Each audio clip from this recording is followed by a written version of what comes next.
energy and manufacturing customers and products produce a lot of data. And so visual data science is about visual first analysis of those data to understand or identify insights. Oftentimes we call it spot the fire in the data. Now, as you find the insight, you want to understand what is the nature of it. What's the root cause of an anomaly? Or how do you detect an anomaly in the first place? When you've got lots of data coming in on a time series or from multiple dimensions, how do I do monitoring and surveillance of those data after I've found the insight so I can take an action and have an impact on the economics or the performance of the equipment? You know, if you can extend the equipment life or increase production or reduce costs, understand the maintenance requirements and just make the whole thing more efficient. So this has applications in demand-driven supply or smart grids, manufacturing systems, all the way from high-tech manufacturing to equipment manufacturing. Basically any system in operations that you want to improve the uptime, the capacity, the service level. We're able to look at lots of data interactively and visually, and then find out what are the insights, what are the root causes of the insights, what are the anomalies, how to address them through our software.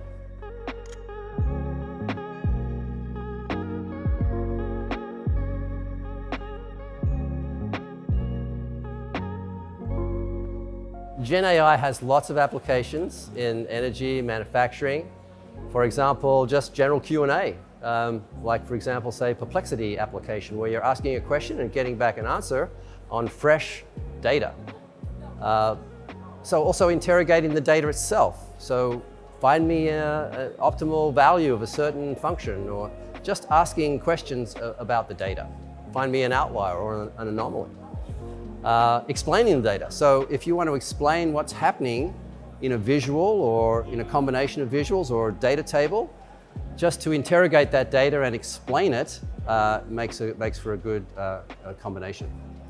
Now, in the context of our Spotfire Copilot, we also use Gen AI to generate the visuals. I mentioned we have a visual data science approach, visual first data science approach. So you have a lot of data, you might first want to visualize it to help understand the data.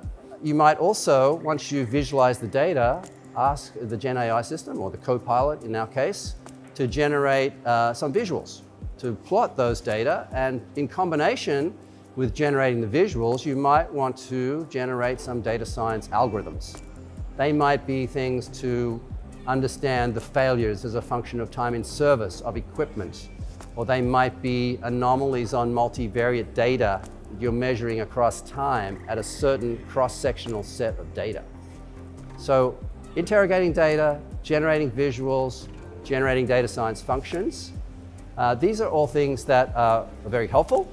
Now, you might also want to get a tip on how to use the software. Our software, for example, you might ask a question, how do I do this sort of graph or this sort of algorithm inside of the Spotfire? So that's where I think the Copilot really kind of gets its name.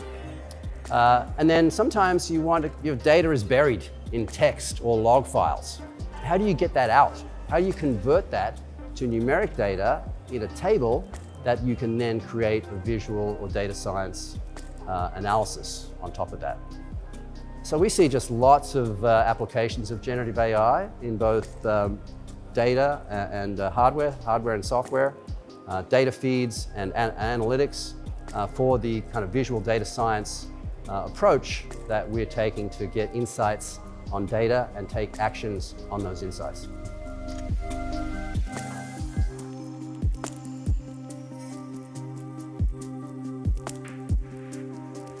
Well, we have a very active Spotfire community that includes an exchange where you can get visualizations, data science functions, data connectors, and tools and tips for how to bring your data into the software, visualize it, analyze it, do the visual data science process. So community.spotfire.com is a great resource. And then the website, spotfire.com, features a demo gallery where we have a lot of different applications. All the things I've been talking about here, so predictive maintenance, condition-based maintenance, anomaly detection, root cause analysis, time series time series analysis, multivariate time series. Those sorts of things are in live demonstrations on spotfire.com.